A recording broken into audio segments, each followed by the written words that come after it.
En el Perú hay alrededor de 9 millones de personas jóvenes y adultas que han tenido que interrumpir su educación básica por alguna razón. No nos olvidemos que también hay jóvenes y adultos, incluso adultos mayores, que tienen igual derecho a tener acceso a una educación de calidad.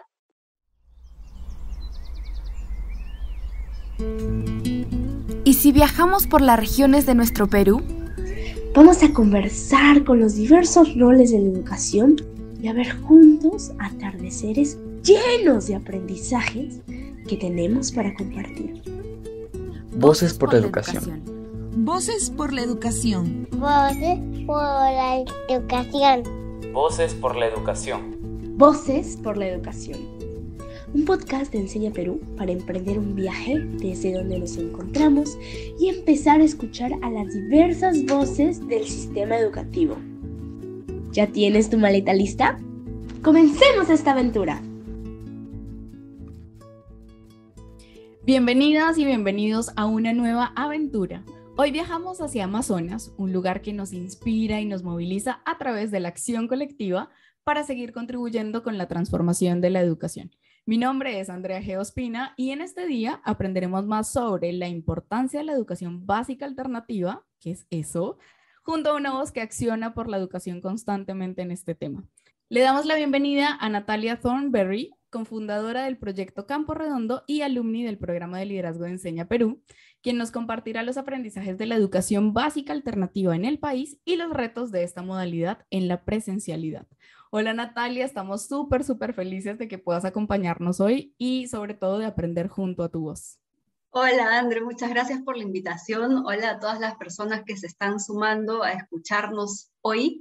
Es un honor para mí estar en este espacio. Me encantaría que sigamos conversando y contarles un poco más sobre la EVA.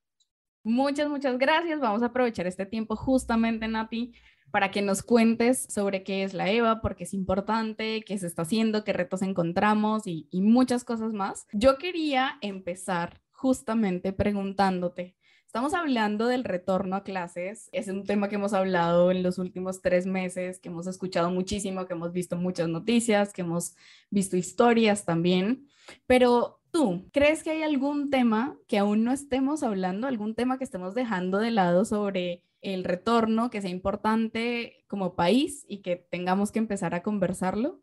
Desde mi experiencia, creo que caemos un poco en el riesgo de que nos estamos enfocando un montón en la bioseguridad, cosa que no digo que no sea importante, ¿no? Por supuesto que sí, pero me preocupa a mí personalmente que quizás poner el foco en todos estos protocolos no nos permita generar una experiencia de regreso que sea realmente feliz, ¿no?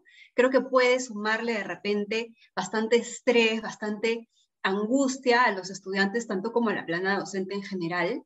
Y creo que estamos perdiendo el foco de que tiene que ser un retorno entusiasta, ¿no? Que tenemos que generar un espacio, un ambiente educativo rico en aprendizajes, en experiencias, pero también en momentos y en, digamos, contextos que nos permitan disfrutar también de la educación, del espacio físico educativo, ¿no? Entonces creo que eso es algo que no podemos dejar de mirar, que sea realmente un retorno feliz, seguro, optimista a clases.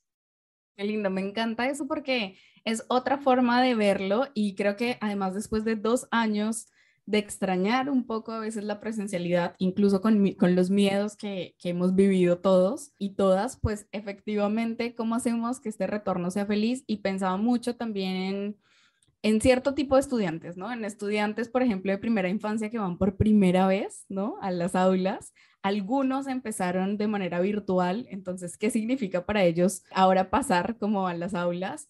En estudiantes que de pronto están regresando a hacer quinto de secundaria, por ejemplo, ¿no? Y dices como, bueno, qué emoción que puedan terminar el cole presencialmente, porque sabemos un poco las frustraciones de quienes no han podido hacerlo.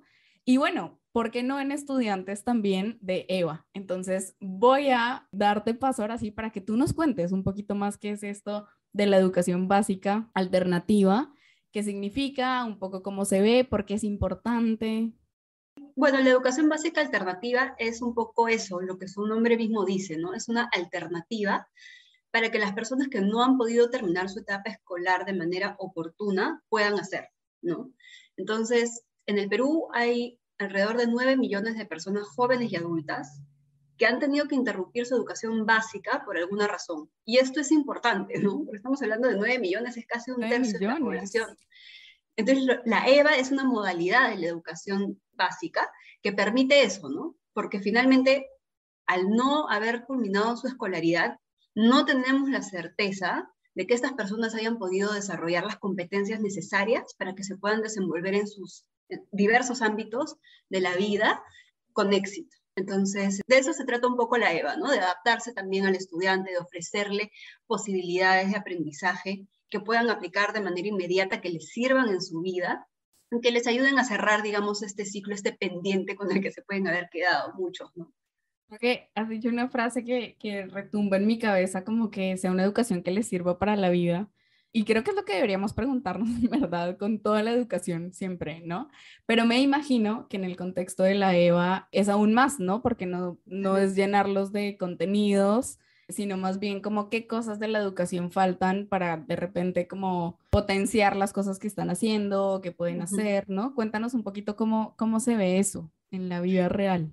Sí, exacto. En general, cuando hablamos de un enfoque por competencias, se trata de eso, ¿no? No tanto de darles para memorizar a los estudiantes contenidos que de repente en unos años van a olvidar, sino que realmente se trata de ayudarlos a desarrollar las competencias que les van a poder permitir lograr sus metas y tener una vida plena, sana, feliz, ¿no? Pero cuando hablamos de jóvenes y adultos, esto se hace como incluso más urgente, ¿no? Porque estamos hablando de personas que ya se desenvuelven en un entorno y que cumplen con diversos roles, no solamente el de estudiante, ¿no? Sino que son padres o madres de familia en casa, ¿no? Que son personas que ya están trabajando, que de repente tienen un rol dentro de su comunidad también, ¿no?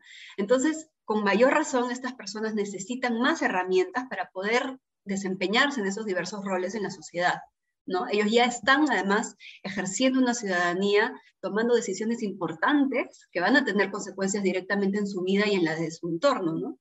Entonces, con mayor razón necesitan esas herramientas, ¿no? Y entonces, cuando hablamos de personas que han interrumpido su educación de repente hace bastante tiempo, ¿no? Hay muchas inseguridades, muchos miedos, ¿no? Muchos mitos alrededor de volver a retomar su educación. Muchos piensan que de repente ya son muy mayores, ¿no? Que ya perdieron su oportunidad y ya está, o que no van a poder porque no recuerdan, ¿no? En fin, muchas cosas que pueden surgir a nivel emocional también, ¿no?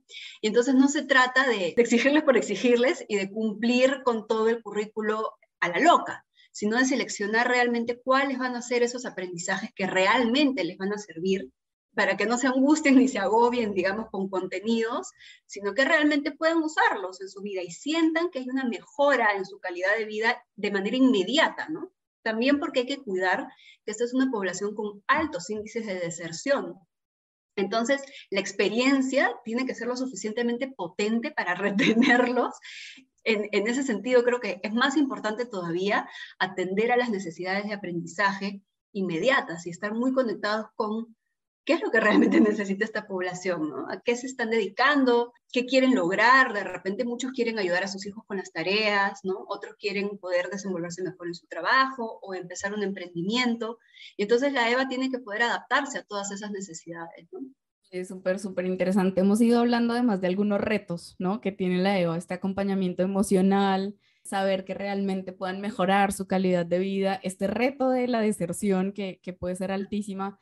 ¿Hay algún otro reto que tú veas de pronto vinculado además al regreso? ¿Qué significa regresar en EVA?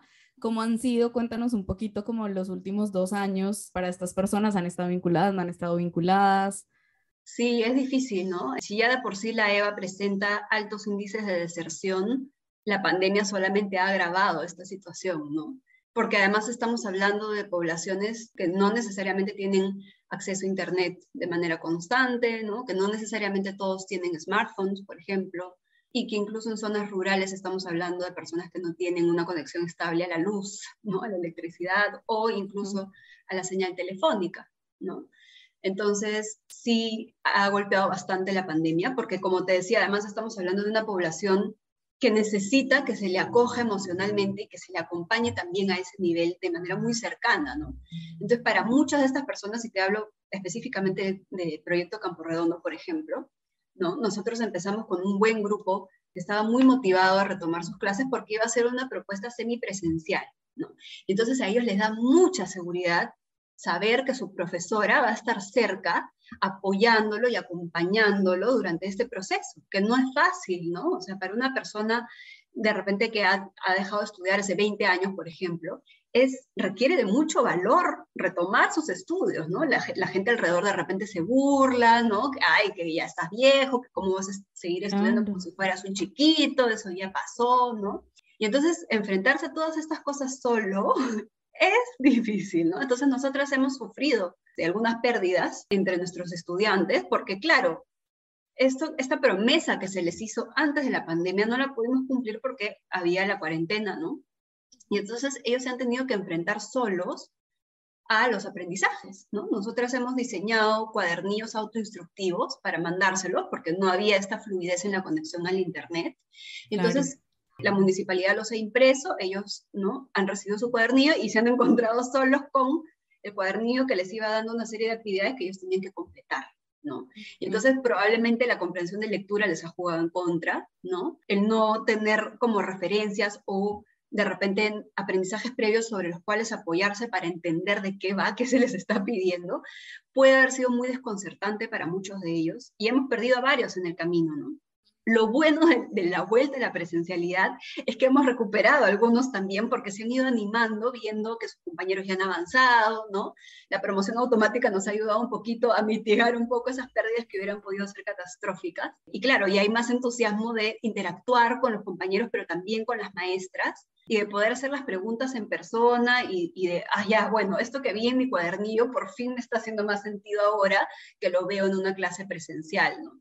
Bueno, vamos a aprovechar que nombraste el proyecto Campo Redondo para hablar ahora un poquito del proyecto. Cuéntanos de qué se trata, cuál es tu rol ahí, cuáles han sido como, bueno, ya nos has hablado un poco de los retos, pero cuáles son como los retos ahorita inmediatos del proyecto. Bueno, mira, Proyecto Campo Redondo nace de la alianza entre Enseña Perú y la DBB International. La DBB International es una cooperación alemana que se especializa en la educación para jóvenes y adultos. Entonces ellos buscan Enseña Perú para aliarse y generar una propuesta de educación básica alternativa.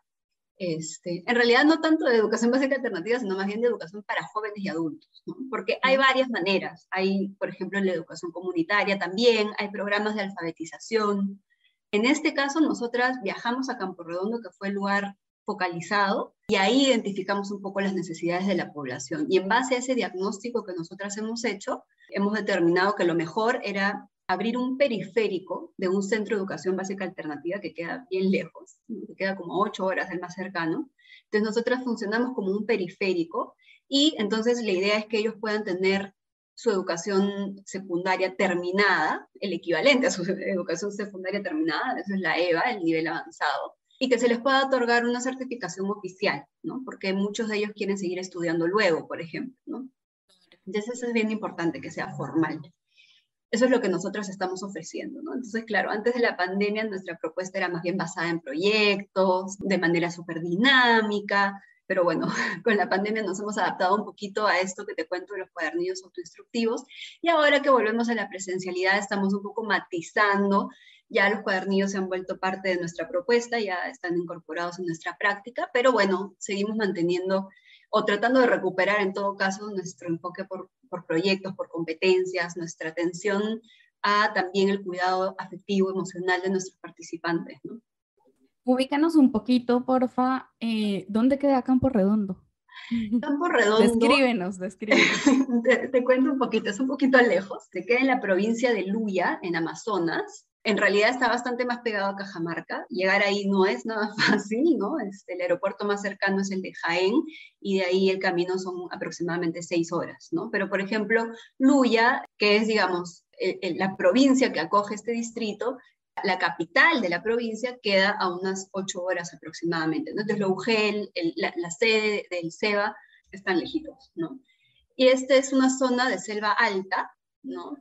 Un bosque más bien de neblina, ¿no? Que está a 1700 metros sobre el nivel del mar, entonces hay como montaña, pero también mucha vegetación y mucha humedad, y básicamente todo está invadido por la siembra del café, ¿no? Que es la principal actividad de la zona. Es un lugar muy lindo, pero un poco alejado. Genial, Nati, gracias. Cuéntanos cuál es el futuro del proyecto Campo Redondo, qué sigue, porque digamos, han llegado a la zona, han creado toda una propuesta, luego han tenido obviamente como todos que adaptarse a la pandemia, ahorita están recuperando un poco el ritmo, digamos, presencial o semipresencial. Ya hicieron estos cuadernillos que ahora son parte como del modelo. ¿Y qué sigue? ¿Cuál es el futuro del proyecto? Bueno, se abren dos caminos, ¿no? Por un lado, en el mismo territorio Campo Redondo, ahorita en julio vamos a tener nuestra primera promoción que se va a graduar de la secundaria.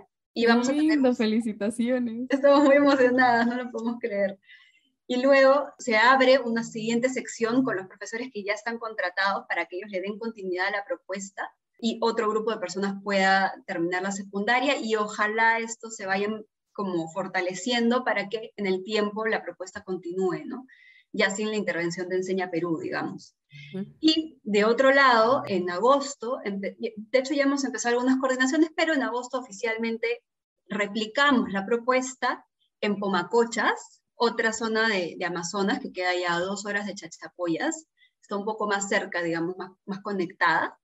Y ahí empezamos a hacer todo un trabajo de diagnóstico, de porteo, se le llama, ¿no? Porque nosotras tocamos puerta por puerta las casas de las personas para preguntarles si quisieran terminar de estudiar y formar un nuevo grupo, ¿no? Entonces, de un lado esperamos que Campo Redondo pueda continuar de manera más autónoma, y de otro lado replicamos en Pomacochas con una propuesta muy similar, pero adaptada al contexto.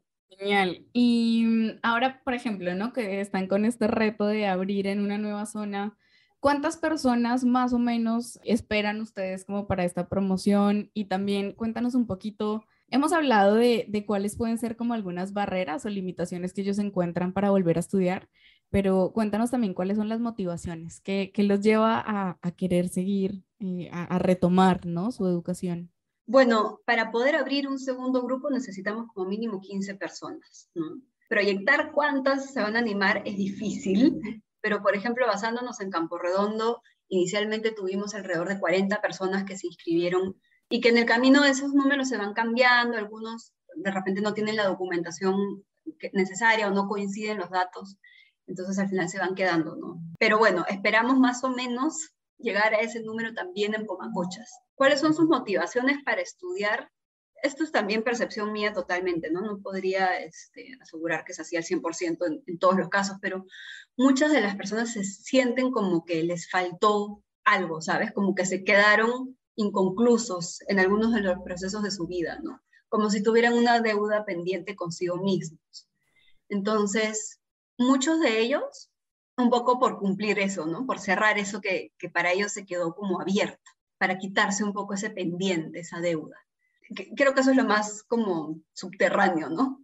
Por encima encuentras madres, por ejemplo, que quieren poder ayudar a sus hijos con la tarea, ¿no? Que de repente sus hijos de tercero o cuarto de primaria vienen a hacerles alguna pregunta y ellas ya no saben cómo ayudarlos, ¿no? Entonces se sienten mal. Tengo, por ejemplo, una persona que intentó, que se acercó un poco a pedir información y luego no se animó, pero que me decía, profesor, es que yo tengo una bodega y me hago un mundo cada vez que tengo que dar el vuelto, ¿no? Claro. Entonces, por ejemplo, sienten que les faltan ese tipo de competencias en su vida que en realidad les harían la vida más sencilla, digamos, ¿no?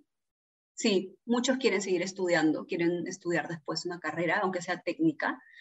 En realidad la mayoría detrás de esto lo que quiere es un mejor trabajo, un mejor sueldo, ¿no? Más posibilidades de repente de moverse, de buscar trabajos por otros lados, ¿no? Por ejemplo, en Campo Redondo todos se dedican a la siembra y cosecha del café, ¿no? Y entonces están un poco sujetos a esto. Si le pasa algo al café uno de estos años, se quedan sin trabajo, ¿no? O cuando no es época de cosecha, la pasan mal, ¿no? Entonces están muy dependientes de esto, digamos, y les gustaría poder explorar otras formas de, digamos, de generarse ingresos, ¿no? Incluso hace un par de años me contactó un joven preguntando por el programa y pensó que íbamos a ofrecer una educación más bien técnica, ¿no? Y lo que él me decía es, profesora, acá yo no encuentro dónde cortarme el pelo, por ejemplo, ¿no? O si quiero comprar pan, no hay nadie que haga pan en Campo Redondo. Incluso me decía, por ejemplo, cuando llega la fiesta de promoción o los quinceañeros, hay una sola señora que más o menos cose vestidos, pero nadie tiene acceso a una costurera, por ejemplo, a un sastre, ¿no? Entonces, no hay servicios en Campo Redondo, ¿no? Entonces, cuando se necesitan este tipo de cosas que de repente en la ciudad son muy comunes, en zonas alejadas no hay quien ofrezca este tipo de servicios, ¿no? Entonces, por un lado está la demanda de la población y por otro lado está la necesidad de las personas de generarse ingresos y de hacer algo que les guste, que les apasione también, ¿no?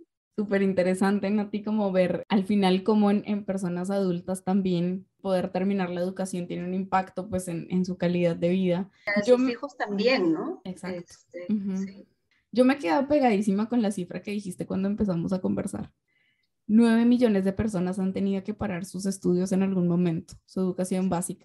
¿Por qué? Porque siendo una cifra tan grande no lo estamos viendo, no lo estamos visibilizando, no lo estamos conversando. ¿Qué hay detrás de eso? Yo creo que ahí hay un sentido de urgencia inmenso, ¿no? Porque, en primer lugar, si queremos que el Perú cambie, si queremos transformar la educación, no podemos dejar atrás a 9 millones de personas. Estamos hablando de 1/3 de la población que estamos dejando fuera. Cuando hablamos de educación siempre nos referimos a niños, niñas y adolescentes, y eso está muy bien, pero no nos olvidemos que también hay jóvenes y adultos, incluso adultos mayores, que tienen igual derecho a tener acceso a una educación de calidad. Y yo creo que con más sentido de urgencia, porque sí, está bravazo, ¿no? Los chicos hoy en día están como cada vez más empoderados, están involucrándose también en sus comunidades, generando propuestas súper potentes, y eso está buenísimo. Pero quienes tienen hoy en día realmente poder de cambiar su entorno con aún mayores herramientas son los jóvenes y adultos, ¿no? Que ya, digamos, están generando ingresos, ¿no? Que de repente ya están empezando sus propios emprendimientos, que están participando en sus comunidades, no solamente a través de las votaciones, por ejemplo, pero sino también ocupando otros roles, ¿no? Vale. Entonces, creo que no podemos descuidarlos. Y además, esto tiene un efecto inmediato en sus hijos, ¿no? La mayoría son padres y madres de familia. Y está más que comprobado, ¿no? Que cuando los padres y madres de familia tienen mayor grado de instrucción, mejor les va a ir a los niños en sus clases también, ¿no? Mayores posibilidades también de ayudarlos con la tarea, con los proyectos, mejores herramientas para acompañarlos también a nivel emocional, a nivel de crianza positiva, por ejemplo, ¿no? Entonces, yo creo que es impostergable atender a la EVA en este momento. Y claro, es complicada, es una modalidad difícil, ¿no? Porque tiene muchas necesidades, porque hay que adaptarse, porque hay que ofrecer diversas posibilidades para que las personas puedan acceder, ¿no? Entonces, claro, no es fácil, es un reto muy grande, ¿no? Y, por ejemplo, no tenemos profesionales que se dediquen específicamente a este sector de la población, ¿no? La mayoría de los docentes de EVA son docentes que son en realidad de primaria, ¿no? Por ejemplo, y que entonces dupletean, ¿no? Se hacen como, es como su cachuelo, pero no le dan la prioridad que deberían y no conocen la modalidad a fondo, ¿no? Entonces, creo que hay que empezar a mirar a la EVA dándole más prioridad.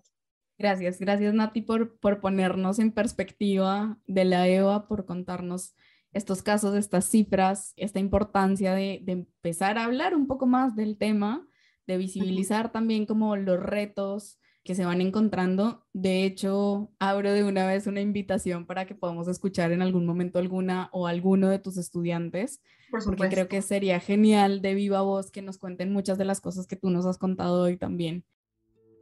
Y bueno, para finalizar, te contamos que nosotros tenemos una pequeña sección llamada Voces que Enseñan, donde queremos seguir aprendiendo siempre de cada voz con la que conversamos, porque creemos que cada día, bueno, tenemos esta posibilidad de aprender algo nuevo y nos encantaría que puedas compartirnos algún aprendizaje que hayas tenido en los últimos días, en las últimas semanas, alguna reflexión o algo en lo que hayas profundizado. Puede ser desde un recurso como un libro, un artículo o alguna enseñanza de la vida que quieras dejarnos hoy.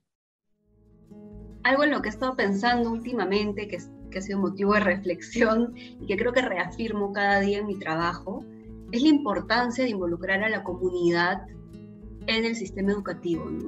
A veces pensamos en las instituciones educativas por separado, ¿no?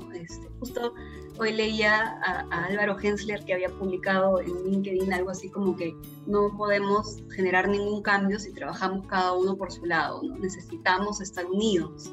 necesitamos compartir un propósito. Entonces creo que mi reflexión va más por ahí, por la necesidad de tender estos puentes, estas alianzas, estas colaboraciones entre los diversos actores que forman parte del sistema educativo y empezar a funcionar realmente como un sistema y no como instituciones o actores por separado, sino que realmente hay que buscar esos puntos de encuentro, hay que buscar esas conversaciones y esas alianzas que nos van a permitir fortalecernos, ¿no? Especialmente con el regreso a clases, ¿no? Pero de repente cada uno está velando por mantener a sus estudiantes dentro de su institución, pero de repente si nos unimos entre instituciones, por ejemplo, de manera territorial, podemos lograr un efecto todavía mayor. Y pienso en la EVA porque creo que muchos estudiantes de EVA son padres de familia de, por ejemplo, chicos que pueden estar en inicial, primaria o secundaria, ¿no? Entonces, ¿qué pasa si generamos propuestas interniveles, ¿no? Transniveles, que involucren a las familias y que pongan sobre la mesa y en valor la educación como prioridad, ¿no?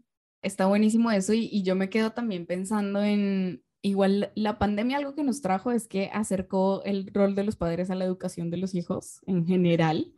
Entonces, ahí hay una oportunidad, ¿no? Que tenemos y que no deberíamos desaprovechar también en este regreso a clases.